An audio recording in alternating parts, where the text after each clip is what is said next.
Good afternoon, ladies and gentlemen. You have tuned into the Rebel News live stream on this, a Monday, December 9th, 2024. I'm David Menzies and my co-host. Well, let me tell you a little bit about my co-host, shall I? Folks, do you know that yesterday was pansexual and panromantic Pride Day? And my co-host did not celebrate that day, even though she owns a snazzy set of Martha Stewart cookware. She ain't getting romantic with a bunch of pots and pans. She is the she-devil with a spatula. She is the Khaleesi of BC. She is Drea Humphreys. How you doing there, Drea? I'm good, but how dare you assume that I did not celebrate being pansexual? Very good. And I don't have Martha Stewart cookware, although I would. I'm just pretty cheap with things like that. Well, thanks for breaking the fourth wall in that regard. But anyway, but you know what? You know what the bigger thing is, Drea? Here we are heading into Christmas, and still Pride Day, which became Pride Week, which became Pride Month, which became Pride Season, it never bloody ends.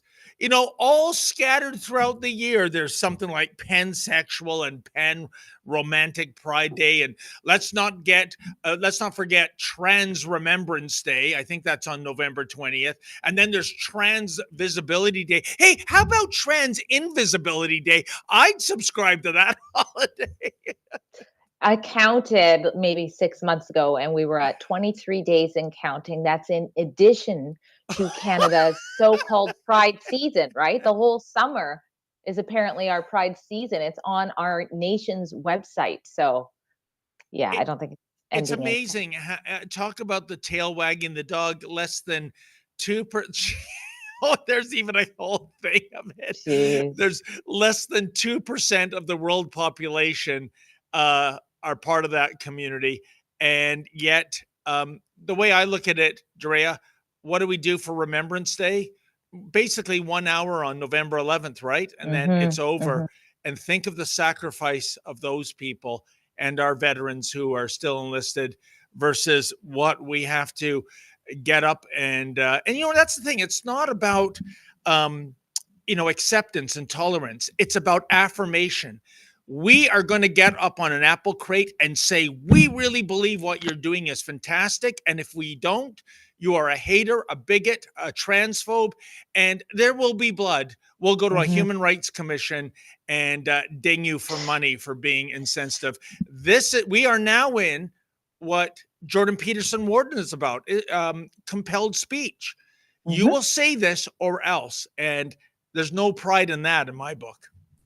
Compelled speech and compelled religion, if you ask me, because you have to celebrate it. You have to become an ally to it in order not to be a hateful bigot. So, having said that, on that note, I believe this is where you lay down the housekeeping rules. Oh, yes. Thanks for reminding me. It's earlier over here in BC than it is over there. But yes, for those of you who don't know what we've been gabbing at for the last, I don't know how many minutes, this is the Rebel Roundup. We do this show twice a week where we go through the daily news. And it's super fun because guess what? You can be a part of it. We literally read what you have to say on the show. Anybody who goes to our friends over at rumble.com who don't censor us for bringing you the news and gives a Rumble rant, it's called, and a donation of $5 or more towards the many expenses to keep Rebel News going. Well, we read those rants. So it's a fun way to support us. And sometimes you guys know what's going on more than us on a certain topic. We're reading it as it's coming out, and you guys already have some background. But don't let that limit you from commenting. If you can't afford to donate, please still comment. There's lots of like-minded people in the chats as well. So, well, I'm looking forward to seeing what you guys have to say. And so much on the docket, Drea. I see, well, the Middle East. When is the Middle East not in the news? I mean, from the moment I was born, there was something happening in the hotspot that is the Middle East. And we saw the al-Assad regime fail in Syria. And I don't think many people saw that one coming. But when you think about it, it kind of makes sense, doesn't it? The rebels went on the warpath in late November and promised help from Russia and Iran. Basically did not materialize except for a few random airstrikes because, well, Russia's got its problems in Ukraine. Iran has its problems, well, just about in every other part of the Middle East, from Hamas to Hezbollah to the Houthis. So this was, I guess, a very apropos time for the rebels to descend. The only thing about it, as much as al-Assad was a brutal dictator, I'm not sure what's behind door number 2 is any better. Many of these rebels, they've got Al-Qaeda and ISIS roots. So, geez, I'm not sure if this is better than the devil you know, better the devil you know than the one you don't know. Maybe they're equally as horrid. But why don't we throw to Pierre Poilievre weighing in on this? And I totally agree with his assessment, and we'll pick it up with your thoughts on the other side, Drea. Well, first of all, Assad was a puppet for the tyrants of Tehran. He has carried out genocides against the Sunni people in his own country. And now he appears to have been toppled. We don't know who will replace him, but I don't think we should get involved in that mess. It's not our fight. We should stand with our allies, including Israel, against the terrorists. We should focus on protecting our own country. Because after 9 years of Trudeau, we've never been so vulnerable and so at risk. He lost control of our borders, lost control of our spending, lost control of our security, lost control of crime. He's allowed terrorists to come into our country, even after they've been videotaped mutilating human beings in other parts of the country, in other parts of the world. And what we need now is a strong leader who will put Canada first. My only concern is Canada. We need, for a change, a prime minister who will put this country and its people first. And that's what I will do. Thank you. Drea, Canada first. Your thoughts? Well, my first thought is this is where we hold Mr. Poilievre accountable as Rebel News reporters. Mark those words, because we're going to hold you to it. Like you said, I totally agree with that. Canada is in so much trouble after 8 years with the Liberal government. We have to put Canada first. We have no choice but to, and if we don't, we're going to seriously suffer the consequences. So I agree with everything he said. It sounds very Trump-like a little bit, if I do say, and I don't mean that in an insulting way like the legacy media would do. But I also, I would have to say, does he mean the same when it comes to Ukraine? You know what? That's a great question. And, next time we're at a Poilievre presser, maybe we can press him on that. But, Drea, I agree with his one-word assessment of so much of that part of the world. It's a mess, M-E-S-S. And I'm going to admit, I think it's not a position of weakness to admit when you're wrong, but I'm going all the way back to the early 90s, 1990, I believe it was 91, Gulf War I, right? Broke out in the Persian Gulf against Iraq. And I was always stunned at the end of that, wait a minute, we're not marching to the capital. That's the Allies, that is. We're not taking down that brutal dictator. And then it became apparent after Gulf War II, when that was indeed done, and what became of Iraq, it was a vortex of terrorism, right? And I guess what I'm getting at is that maybe there are some regions of the world that you cannot liberate, that you're going to have to play the long game and let the locals figure it out for themselves. Because the dumbest thing ever, looking back, was George Bush on that aircraft carrier with the big sign, mission accomplished. No, it was disaster accomplished. And I will admit, back in the day, I was very hawkish. We got to take out Saddam Hussein.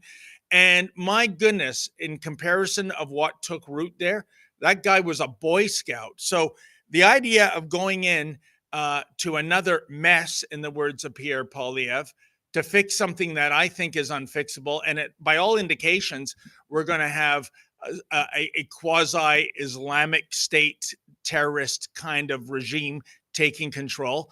I'm not walking away from this one. I'm running away, Drea. Yeah, I agree. And we have our own issues, that are stemmed from the Middle East happening here in Canada that we need to keep our eye on. Well, and do we even have the resources? First of all, I don't think if we had Canadians boots on the ground getting killed in that region of the world, I think there's almost zero public appetite for that. Absolutely no way. And in terms of Canada being a military might, I mean, what are we going to do? Get the snowbirds out of the hangar and bomb Damascus? I mean, are you kidding me? We're going to grab the tampons from the men's bathroom, yes, put those together, implode them, make some sort of device. That's a good point. If we pulled all those dispensing machines and inventory together, maybe we could buy another CF-18 or something like that. You never know. You never know. So good for Mr. Poilievre there. And we have a video. Oh, it's from super producer Efren Monsanto.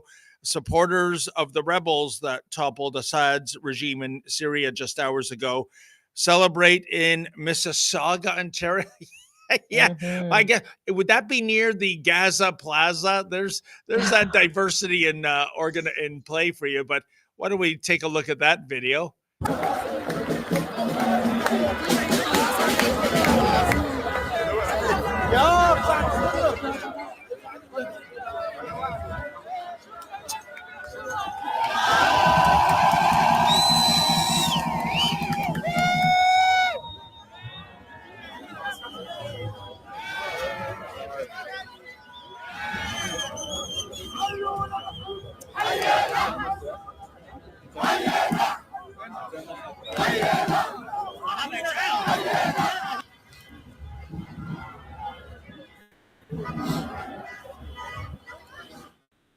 Yeah, so folks, as they used to say back in the day on in the TV business, do not adjust your set. That is Mississauga, Ontario, not Damascus, Syria.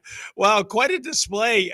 And yet again, I guess I know I'm being a nitpicker, but you know, if you're in Canada enjoying the pursuit of the Canadian dream, taking advantage of Canadian social services, is it too much of an astray that there's, I don't know, one Canadian flag on display?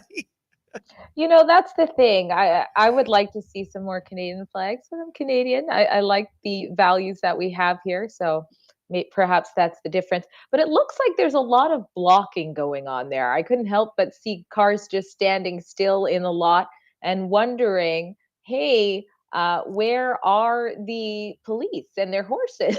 Where I mean, it just looks like there's perhaps open businesses that are just completely halted by this demonstration.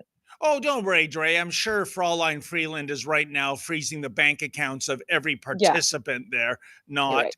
But no, you're right. It does point to the political and policing double standard we've seen for the last 14 months in our Dominion. And I mean, I think the worst example was right in your backyard. You covered this, the burning of the Yeah. Israeli, American, and even Canadian flag in Vancouver. That was such a shock to see. But the point that really, I think, wasn't covered as much is that this had been happening for a while. You had Charlotte Cates, who was the head of that movement. She had been charged back in the spring with possible hate crimes, and nothing happened under the NDP Attorney General, Nikki Sharma. She just let it sit there until it gets to the point where hundreds of people in the center of Vancouver at the Vancouver Art Gallery are chanting death to the United States, death to Canada, death to Israel, celebrating the burning and the tearing of flags, and of course, celebrating the anniversary of the October 7th massacre. This is some real scary stuff. I also covered how inside a little area at that protest, which also wasn't really covered, was that there were groups of them handing out these pamphlets that gave people instructions on how to enter buildings without being noticed. I mean, this is what I mean when I say we have problems right here in our own country that we have to worry about. So I hope we do see a leader who starts to care about that. You know, it's amazing too when you see these flags being incinerated. I mean, we have seen an unholy alliance these last 14 months, the Islamists and the Marxists. And the left, correct me if I'm wrong, Dre, aren't they all about global warming and reducing our carbon footprint? But you know what? When it comes to kerosene on a Canadian flag, burning a polyester, flag, yeah, there's nothing wrong there. I guess it's all in the messaging. So the hypocrisy again is incredible, and it's everywhere. We have a little video from our Quebecois buddy. Is it Quebecois or Quebecer? I don't know anymore. Don't ask me. Where's Alexa when you need her? Quebec person, Quebec. Guillaume Roy. Well, let's put it this way, folks. You never know who you're going to bump into outside the grand opening of the Notre-Dame Cathedral in Paris. Check this out.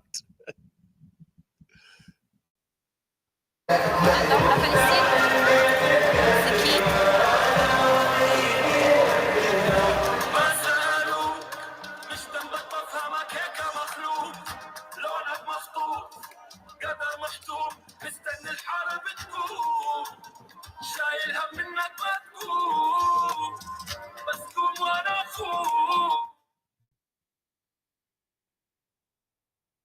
Drea, quick correction, Notre-Dame Cathedral in Montreal, not Yeah, I Paris. was like, wait a second.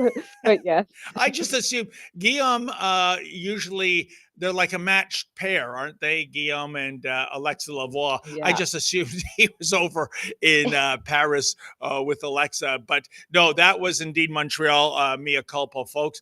But again, I'm donating to where, and Dre, I always wonder about these little ad hoc money boxes you Yep. see. Like, where is that money? Is it really going to Gaza, or is it going to the local shawarma shop down the street? Well, You that know, huge smile, the huge smile she has on her face, like this couple of pictures on a plastic dollar store box in your set. And it reminds me actually of what you saw at the Every Child Matter protests all the time, after the so-called discovery of 215 buried Indigenous kids in Kamloops that were never discovered. You saw those boxes going out. I'm sorry, where is that money going? And of course, that's the first thing I thought of when I saw that box as well. Yeah, and I'm sure they have I don't know, a charitable tax receipt they can give out to people making donations of at least $15. I know. I'm just so skeptical when I see that kind of fundraising. But you know what? We have lots more to come. But in the meantime, I believe we have a Rumble ad read and a Rebel ad break because folks, we got to pay the bills. We're not getting handouts from Blackface here at Rebel News. Mhm. This Christmas, get ready to unwrap the perfect gift for the truth seeker on your list, or even just for yourself. From the Rebel News store, our brand new holiday collection is here, featuring the boldest designs for the most festive of Canadians. We already knew that Canadians weren't feeling it, and when I say it, I mean our government. But after Finance Minister Chrystia Freeland's recent vibe session comments, we now know for sure. Even the Liberals are admitting it. A lot of economists have been talking about the vibe session. So whether you're sipping on hot cocoa or dodging the bad vibes of our current Liberal regime, show off your holiday spirit with designs that speak the truth, like this one. All I want for Christmas is a new Prime Minister.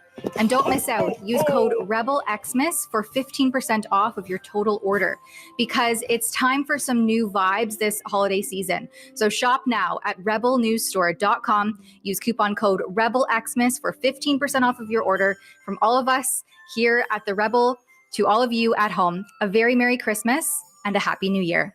What if governments are trying to reinvent the wheel when the greatest teacher of all times has already laid out the perfect blueprint for a constitution for a kingdom of love, faith, and freedom? Introducing the Kingdom of Heaven Freedom Passport. This special edition Freedom Passport captures the foundational truths of love, ethics, and freedom for all.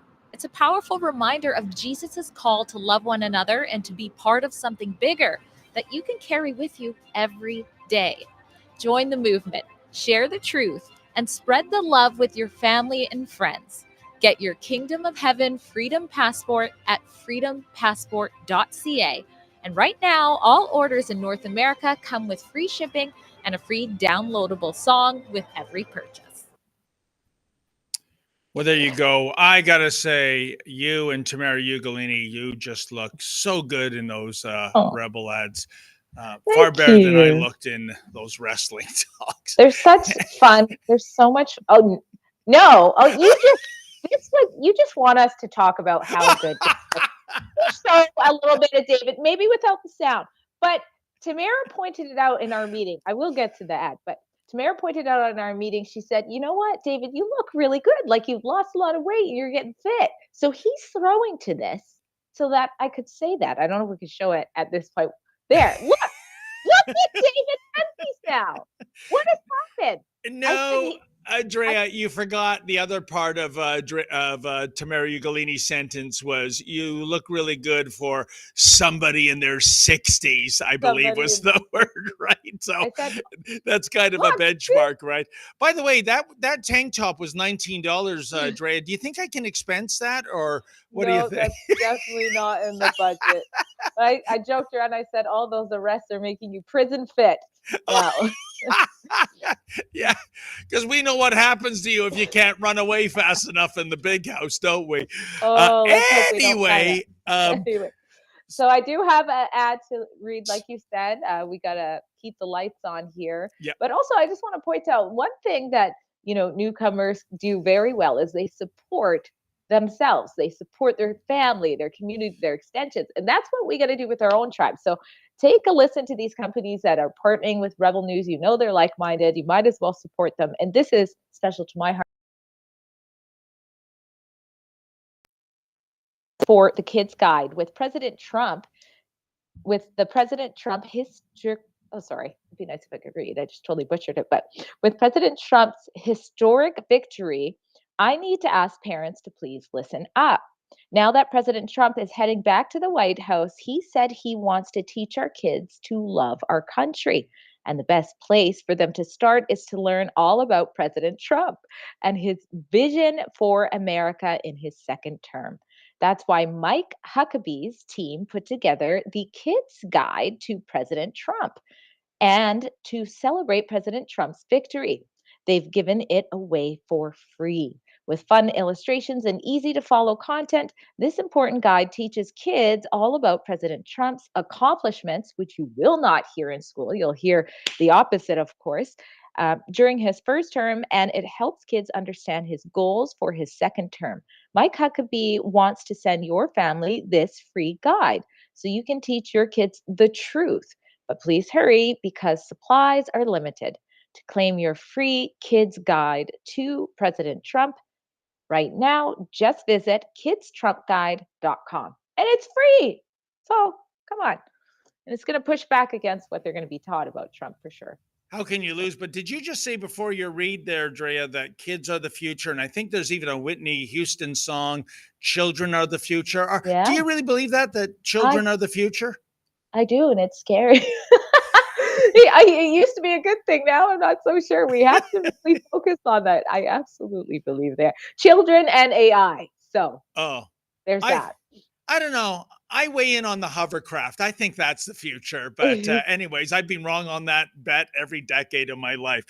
Anyway, speaking of rebels going to jail, we have a very interesting piece here. Conservative MP Colin Kerry slamming the liberals. I almost said fibrils. That was a Freudian slip. For supporting censorship and pro-Hamas protesters chanting for genocide. And of course, the reference point is our beloved big boss man, Ezra Levant, 2 weeks ago, getting arrested. Well, for that egregious crime of practicing journalism in a public place. But in any event, let's see what Colin Kerry has to say. Madam Speaker, under the guise of combating disinformation and hate speech, this government has implemented policies that give it the power to silence voices, censor information, and withhold documents that do not conform to its own woke ideological agenda.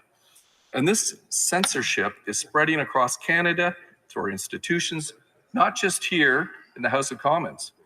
We saw this last week when an independent journalist, Ezra Levant, was arrested for simply filming and reporting on a pro-Hamas rally occurring in his own neighborhood.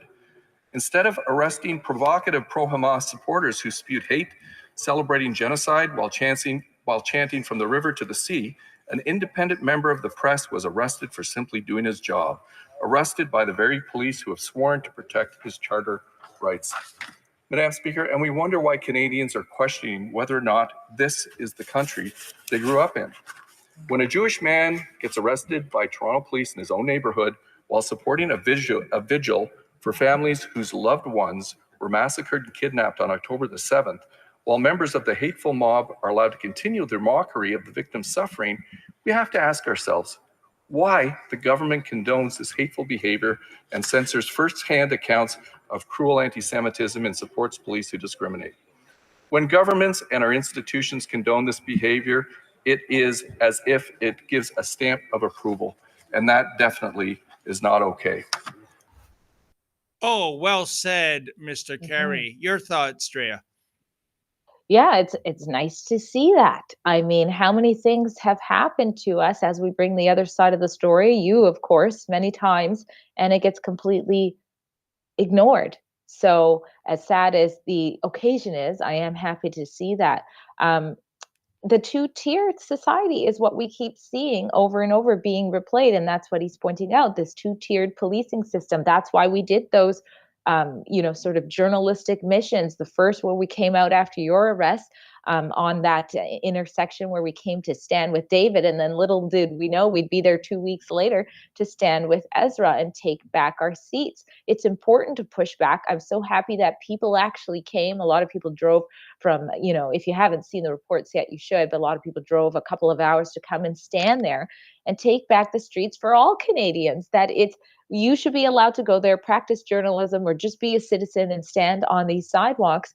And if you're going to let people support and applaud and praise genocide and then arrest a journalist for capturing that, we're in some serious trouble. Absolutely. And you know what I found significant about the Mr. Kerry making that pronouncement? I'm assuming that was in the House of Commons, correct? Looked like it, yeah. Did you notice no heckles, no catcalls when he mentioned Ezra Levant by name, when he mentioned Rebel News by name? That indicates to me, Drea, that the opposition knows better, that they realize there is not a lot of public tolerance out there for A, turning a blind eye and a deaf ear to the pro-Hamas hate mongers, and B, basically arresting a Jewish man in his own heavily Jewish community outside his actual bank branch, by the way, that RBC unit there, for practicing journalism. So even, the opposition said, we don't like Rebel and we're doing everything we can to, but we better just, keep it quiet on this point. So I think that tells us something, Drea, that the pendulum, it's swinging. Yeah, the quiet part is being said out loud now. We've been waiting so long. Oh my goodness. And Canadians start saying what they actually believe and feel. Yeah, it isn't amazing. And you know what? It's one victory after the other. Donald Trump in 5 weeks will be in the White House again.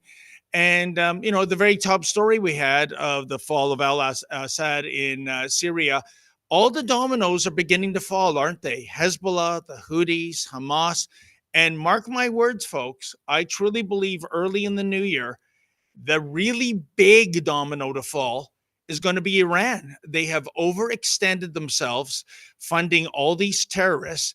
And we know where Donald Trump stands when it comes to sanctions under the Trump administration.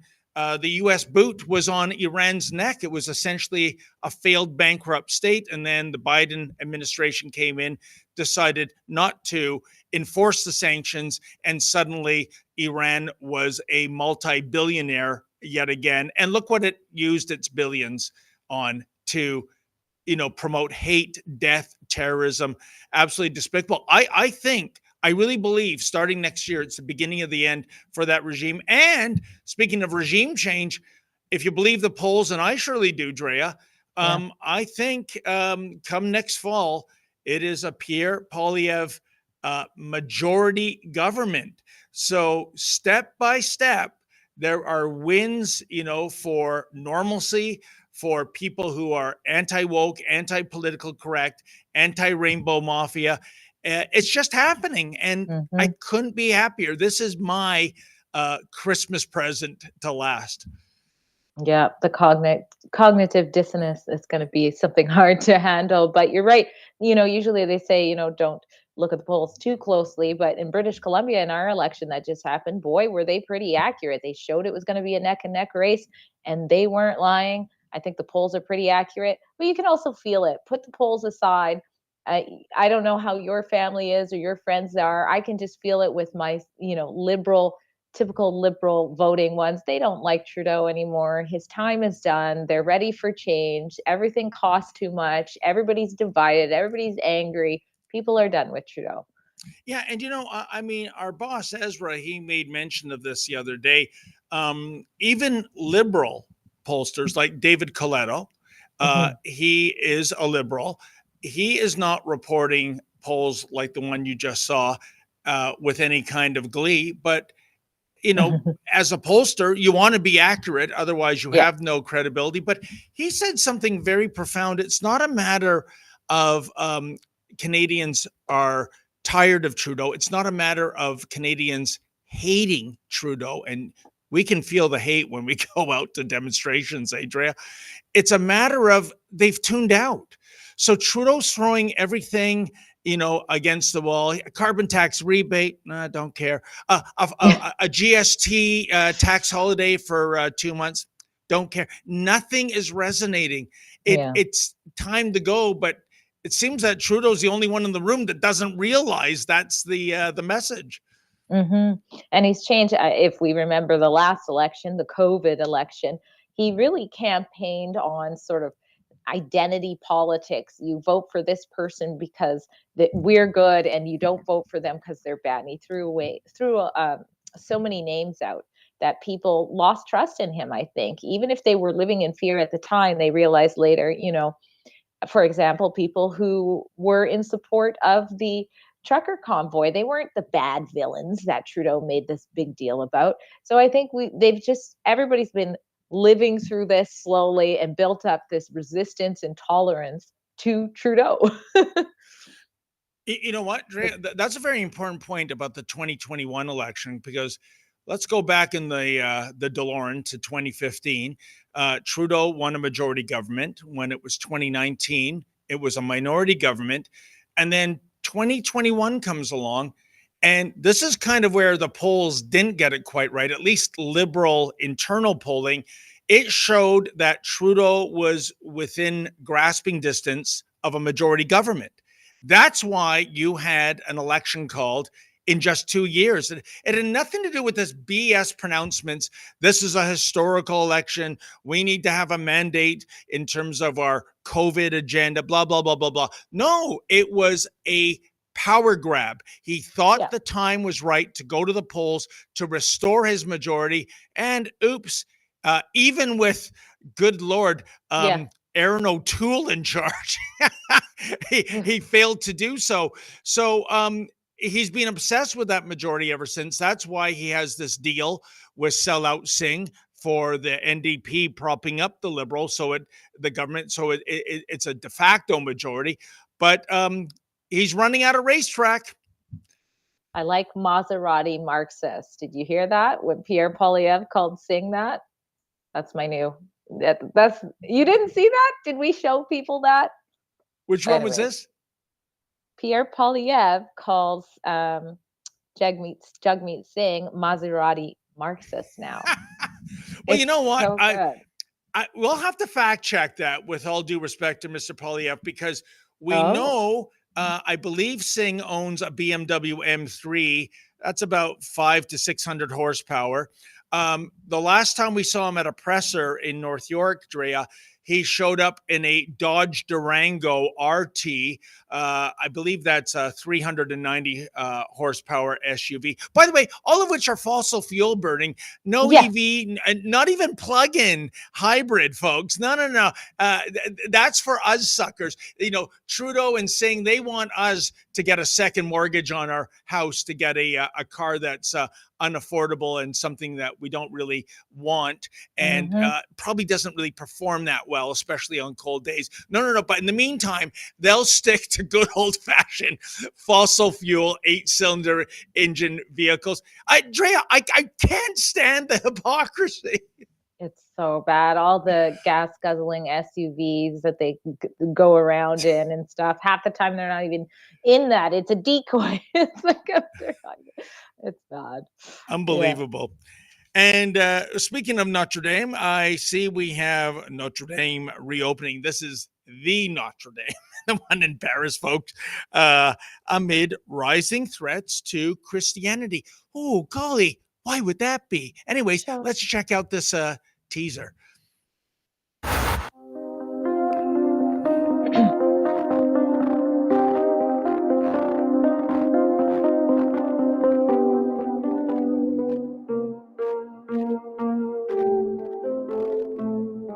Sheila Gunn-Reid for Rebel News, and I'm here in Paris. I'm here for the reopening of the Notre-Dame Cathedral after its very suspicious fire in April of 2019. My friend Alexa Lavoie is behind the camera, and she's acting as a bit of a French language Sherpa for me. We're here for the reopening of the Notre-Dame Cathedral to help offset the cost of our trip here and to see all of our journalism from on the ground in Paris. Please go to NotreDameRestored.com. Now, for those of you who are following along with our coverage, you are going to see independent journalism you won't see anywhere else. We're going to ask the pilgrims and the people of Paris what the reopening of this 800-year-old cathedral means to them. We're also going to ask them if they buy the official narrative that it was just a suspicious fire that may have started in two different places simultaneously that ignited oak timber that is nearly impossible to ignite.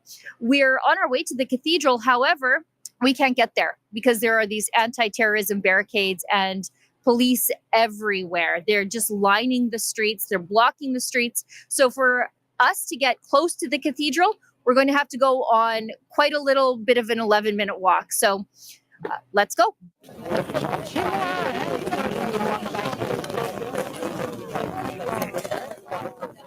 Security is so heavy, of course, for the reopening of the cathedral because there are over 50 heads of state on their way here today. It's Saturday right now, where the official opening ceremony takes place. Tomorrow, Drea, let's pick it up on what Sheila just mentioned there. More than 50 heads of state, including President-elect Donald Trump. He was there. Including, I don't know if you call this a head of state or not, but Quebec Premier Francois Legault was there. Noticeable by his absence was Justin Trudeau, and the official excuse is a scheduling conflict. He had to be available in Montreal on Friday for the École Polytechnique vigil commemorating the 35th anniversary of that horrible massacre. Are you buying that? I'm not buying it because Sheila was there on Saturday. I think that's when the heads of state came. And, Trudeau's not like one of us. He doesn't have to look at Air Canada and be worried about connecting flights and lining up. He has his own ride. He hops aboard, the Canadian version of Air Force One, and he's there lickety split. Could it be that the idea of a church that was almost incinerated, that's not a big deal for Trudeau. We know it's not a big deal when it comes to his friend Gerald Butts. He completely understood in 2022, what was it, something like 80 churches across Canada being vandalized and incinerated. That's my theory, Drea, because I'm not buying the scheduling conflict. I don't think it's theory. I think it's fact that he doesn't really care that much about burning churches.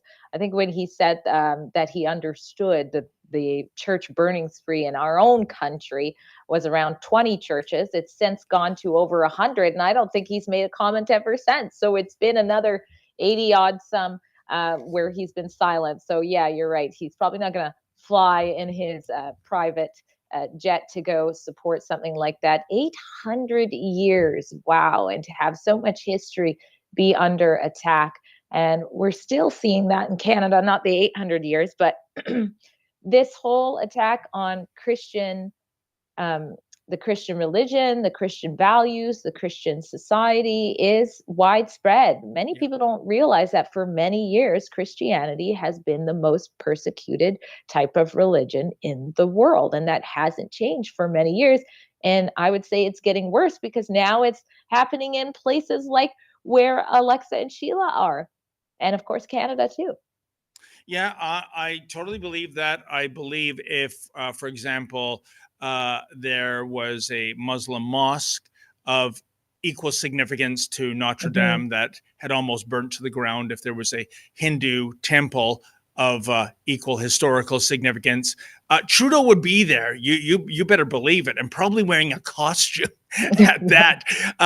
But when it's Notre-Dame, it's a little too Christy, for Trudeau, and the progressive left puts all the typical discreditable, descriptors on Christianity, such as imperialist, colonialist, etc. So it plays into, well, their deep down hatred for the Western world, to be quite frank. So I am 0% shocked that he wasn't there. And, I think what puts an exclamation on it, Drea, is Trudeau loves getting together with world leaders for photo ops, right? Yep. Oh, look who I'm with. Hey, and how about this? And look at my socks. But you know what? Even that wasn't enough bait to get him over to Notre-Dame. What a disgrace. Yeah. And look how wide I can stand, so I look the same height as the other person. That is the weirdest thing. And there are, like, if you look it up, there are at least like 5 different times where he does that. He practically does the splits. He can, like, I guess, not embarrass the other person, but he just looks so embarrassing. Like, how many ways can Trudeau embarrass us on the international stage? Yeah. Let's just. There we go. Like, look at this. Oh. Does he not realize that people can see his whole body? What's good? Drea, I guess, the thought is there. I don't want to tower over my foreign counterpart, but I got to be honest. At every press conference I've ever attended, every photo op, every ribbon cutting ceremony, and the list goes on, I have never seen anyone assume that posture to try to make themselves shorter. Nobody does this. Nobody real does this. I mean, would Trump ever do something like that? Oh. Even if he was towering over, he would never do that. Like, too bad, Yeah, maybe Trudeau, instead of doing the splits, maybe he should bring, I don't know, platform shoes to the host. So that might equal the disparity. But that is just absolutely shocking. Speaking of shocking, Mayor Olivia Chow, she's discussing on how Ontario mayors are complaining about increasing homeless encampments. Oh, golly, I can't wait to hear what her honor has to say about this one, Drea. At least she has clothes on, so that's good. I don't want to comment on people's intention, but I do hear and see the desperation of many mayors across Ontario. I read their numbers. We're on a WhatsApp group together. And every day they're saying, oh my God, what are we going to do? It's getting cold, and they have photos of people in tents in their city, and it's growing and growing and growing. And if you look at there are some, because we are not single tier, we are single tier, and a lot of the municipalities are 2 tiers, right? So it's the mayor but the provincial dealing with shelters are upper tier for them. So it's the upper tier, sorry to get into weeds on this, versus a single tier. So some of the mayors just don't have the financial capacity to do what needs to be done, right? We are trying our best. We still are nowhere near enough, because you're seeing tents out there. We are reducing them as much as we can. But as the rent rises, you are seeing these folks in Daily Bread Food Bank. You look at the dramatic increase of the use of Daily Bread Food Bank and the number of young people that are in our shelter right now, right? These are kids. To quote Kirk Douglas in the throes of dementia or Alzheimer's, what are you saying? Drea, I understood maybe 30% of that answer. Oh, please give me an early Christmas gift. Please tell me what she was trying to say. Okay, well, you have a more eloquent quote. I was going to quote Billy Madison, where he's like, we are all now, I think he says, dumber for having listened to what you just said. Like, that's the way I felt. Like, what's happening? And it's not that hard to make sense when you're talking about such a pertinent issue. This issue has been going on for a long time. So the fact that she can't even string a sentence together about it is quite concerning. I was trying to find a link. She did mention that there's a lot more youth in the shelters. We're seeing that out here in BC, and I was going to trying to find that our food banks are providing in BC a higher rate than normal to youth. It's actually youth walking up and getting the food, which is so sad. It'd be nice if we had, mayors and premiers who are able to articulate why that matters. But again, if we see change in 2025, I wonder how much can be done in this area and how quickly.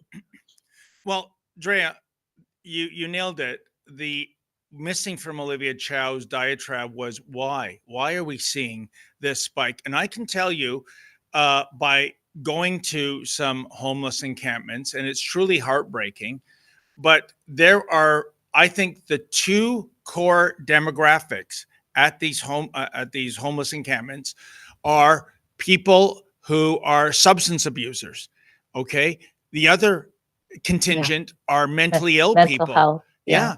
And I don't think the solution is, for substance abusers is to open up so-called safe injection sites. So you just prolong their misery. I like what Daniel Smith is doing in Alberta, rounding up people under threat of going to jail, being put in dorms, learning all the basics over again. Budgeting, how to, wash clothes. I know it sounds crazy, but you've got to, start from scratch with so many of these people. As far as the mentally ill, we are now seeing the bitter fruit of our experiment going back to the 60s and 70s when we shut down mental asylums and we deinstitutionalized people. And the feeling was, as long, we've made incredible pharmaceutical advancements. As long as they take their meds, they'll be okay. Well, you know what? That's a big if. And you have those people. And if people want to get nasty with me, mental asylums, what century are we living in? I'm sorry. For their protection and ours, that was the best place to be. And really, where would you rather be? In an institution where there's central heating, 3 square meals, some counseling to try to address the mental illness, or to be in a tent in -28? Like, really? Is that what the left thinks compassion is these days? You're so right. It is mostly people with what they call co-occurring disorders, mental health and addiction. And when you're in mental health, it's so easy for the cycle of addiction to continue. And we're not doing enough there. In British Columbia, there's the whole debate over having involuntary care. You mentioned facilities being shut down. Riverview, our mental health hospital, it's just movie after movie over there. That's all they're doing is filming it for Hollywood instead of getting people off the streets and the help they need. And we're seeing the outcome of it. Of course, I can't jump the gun and say everybody's dealing with mental health in these situations, but just in recent weeks, we had our mass stabbing out here in BC. I shared a link of that. Just, I think, a day or two before that, a judge was just attacked outside of the courthouse, even though she was walking with security. That's, I guess, what happens. They get escorted with security. She was physically attacked. So people are losing it. And in British Columbia, we're like, here's your safer supply. You're good to go. We broke the stigma. Yay. Where's the safe part? And I can tell you too, Drea, unfortunately, because of Canada being what it is after almost a decade of Trudeau, there are people who are out on the street. I met a few in Hamilton when we were filming a homeless encampment there. The juxtaposition was amazing. These homeless tents at this beautiful public park right next to a marina with, yachts that undoubtedly cost hundreds of thousands of dollars. But here's the thing. We know there's now 2 million people in Canada, 2 million relying on food banks. We know some of these people being recipients of food banks, well, they were actually donors to the food bank system Wow. just 5 or Yeah. 6 years ago, which Yeah. which is terrifying. And why don't we throw on that point a clip, Polyev to Trudeau, stop adding inflationary spending that balloons the cost of living, because that is the other part of the equation of keeping people in their homes or apartments as opposed to living in a tent in a public park. Crime, chaos, drugs, and disorder now spill into our once safe streets, with rampant repeat offenders out killing, maiming, raping, and decimating our communities, our once safe and tranquil communities. Hate crimes are up 256%, with church burnings, fire bombings of synagogues, and attacks on other places of worship now out of control. With all this damage, with everything that Justin Trudeau and the NDP Liberals have done to make life more costly and dangerous, it would be unrealistic for me to ask them to improve the situation in their upcoming fall economic update. So I have a more realistic request. Actually, it's more of a plea. Stop. Just stop. Stop adding inflationary spending that balloons the cost of living. Stop your carbon tax hikes. Stop taxing home purchases. Stop adding dangerous and irresponsible debt that threatens our social programs. Everything you're doing, Justin Trudeau, just stop doing it in this fall update until common sense conservatives can start fixing everything you broke. There will be a carbon tax election. And in that election, there will be a very simple choice. Either we go ahead with quadrupling the carbon tax to 61 cents a liter, driving hundreds of billions of dollars and millions of jobs to America and driving our people to starvation, or common sense conservatives who will axe the tax. That's why it's a carbon tax election. 61 cent a liter carbon tax with the NDP Liberals, zero carbon tax with the Conservatives. He is so right, Drea. And instead, what do we get from Trudeau? We get this thing kicking in a week Saturday, or actually this Saturday coming. What am I saying? The GST 2-month break on, well, not everything, but some things. And by the way, if you talk to independent businesses, especially the mom and pop businesses out there, this is a nightmare. Maybe the likes of Walmart and Costco, they've got entire departments that can quickly, with technology, figure out what's tax-free and what isn't. But here's what I say to you, Dre. Go to a dollar shop and just walk down one aisle and look at all the number of SKU items there. And some are going to get the break, others aren't. To go through that hand by hand, that is a nightmare.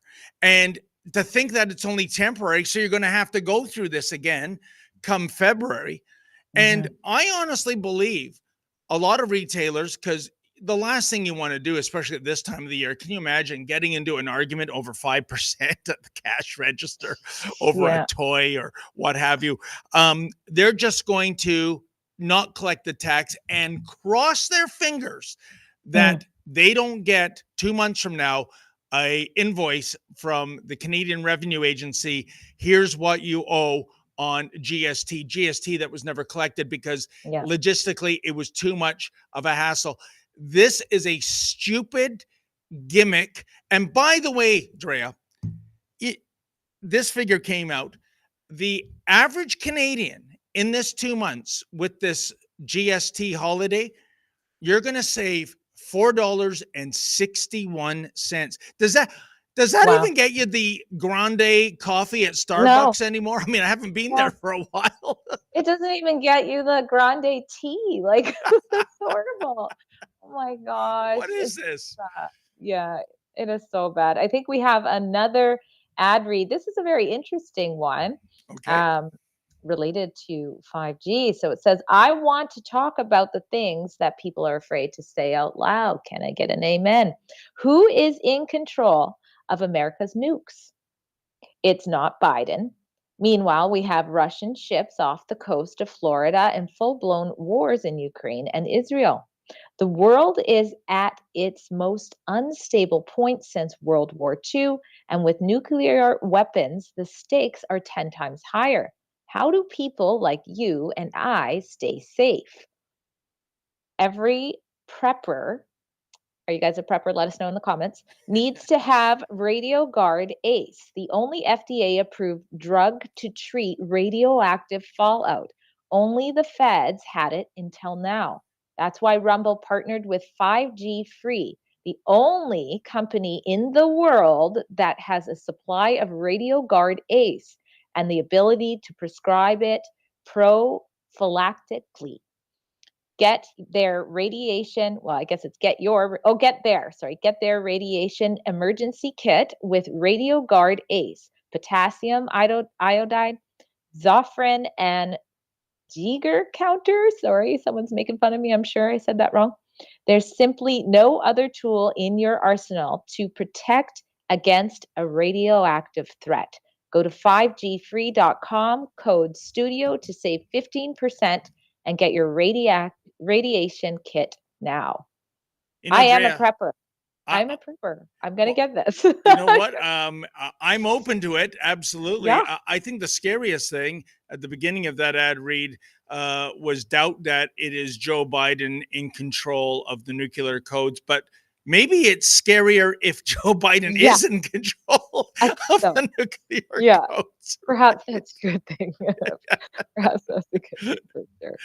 Oh, my goodness. We do have a Rebel rant. It's Okay. not too late. There's a few minutes left if you have something to say. This is from Ableist SL, who donated $5. Thank you very much. Thank you. It says Pierre Poilievre will face extreme pressure to submit to all the demands of the dissident right.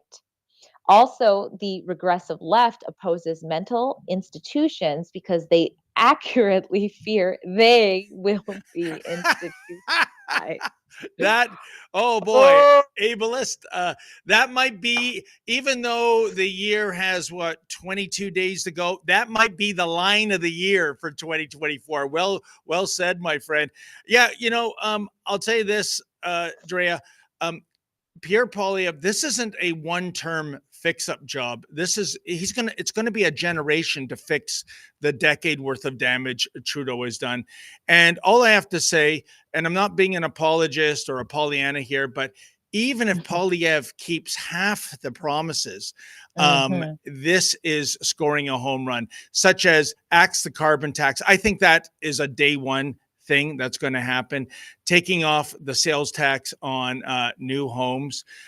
He has to, in my view, defund the CBC, because whether you're at a Poilievre rally or a Maxime Bernier rally, the one single thing that brings the roof down is the promise to defund the CBC. He cannot let that go by the wayside. In fact, Drea, I have these fantasies of going down to Front Street when CBC has to auction off all its expensive equipment for pennies on the dollar. Maybe then we can get in the game of getting those kind of cameras. Who knows? But honestly, that's my feeling on the Poilievre mandate. What say you, Drea?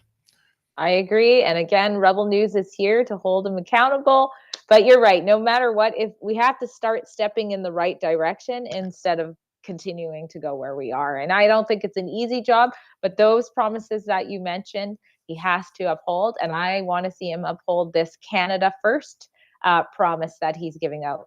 Oh, of course. Well. I almost forgot about that. And, the thing is, what Drea just said, folks, holding him accountable. Some of the feedback we got from viewers in 2019 and 2021, whether it was Scheer or O'Toole, was, why are you criticizing them? What are you, pro-Trudeau? No. We're not their public relations firm. We're journalists. We are like the umpire behind home plate. We're calling balls and strikes. So if Aaron O'Toole was doing all the right things, and in the beginning he started out, they had a terrific 2 weeks, and then Trudeau had a horrible 2 weeks, and then O'Toole became a quasi-liberal. I'm sorry, we got to call that out. That's our job. And I would like nothing more than to applaud Pierre Poilievre and the Conservatives, but they've got to give us the tangible policies for us to applaud in the first place. Absolutely. The state choice media, for so long would give Trudeau the comfiest questions. That's not what you want from Rebel News, and that's what you're not going to get. We report to the public and we ask the questions the public wants to hear, period. So 100%. Anyhow, well, Drea, it is already a couple minutes after 2:00 Eastern Standard Time. So we've used up all our racetrack. I want to thank everybody for making a donation. That is how we keep the lights on here. I want to thank Drea for getting up extra early because, she's in BC. While we're having lunch in the East Coast, they're just tucking into breakfast out there. So my thanks to you, Drea Humphrey. It was a pleasure. I will be back here, I believe, with Sheila Gunn-Reid, our chief reporter, on Friday, 1:00 Eastern Standard Time. In the meantime, as always, stay safe and stay sane. Ladies and gentlemen, Leapin' Lincoln J here again with none other than the Menzoid. Say Menzoid with Christmas Day fast approaching. Rebel News viewers are getting stressed out. Many still don't know what they're going to give their friends and families for Christmas. So, Menzoid, do you have any advice for them? Well, you know something, Leapin' Lincoln. Nobody needs to get stressed out this time of year. Nobody needs to brave jam-packed shopping malls, gross traffic jams, and horrific weather. But the Menzoid has the perfect solution. What are you getting at, Menzoid? What I'm getting at is our viewers simply have to go to the rebelnewsstore.com, and with a click of a button, they can source awesome Rebel News swag for all of their loved ones. Do you have any gift-giving tips? Do I have any gift-giving trips? Hey, Leapin' Lincoln, the Santa sleigh, is it powered by 8 flying reindeer? Let's start with some haberdashery that's going to be in style for at least 4 years, brother. I'm talking about Trumpomania tees, tanks, sweatshirts, hoodies, and mugs. That's right, Trumpomania, the iconic image that resulted when the most powerful force in the wrestling universe collided with the greatest force in the political stratosphere at the RNC convention last summer. That's when the immortal Hulk Hogan donned a tank top, proclaiming the birth of Trumpomania. This item has become the most must-have fashion accessory of 2024, and it's still going to be in fashion until at least 2028, brother. What else have you got? Well, Leapin' Lincoln, the Menzoid does everything in his power to bring our viewers the other side of the story. But the man doesn't like that. The man has arrested the Menzoid 5 times this year alone just for practicing journalism, brother. Our viewers can show their solidarity by wearing a t-shirt with my mugshot on it, bearing the slogan, "Wanted for Journalism." We even have mugs with that image and slogan. And talk about irony, brother. My police mugshot on a coffee mug. And there's so much more at the Rebel News Store because the Menzoid's mission this year is all about MCGA. Make Christmas great again.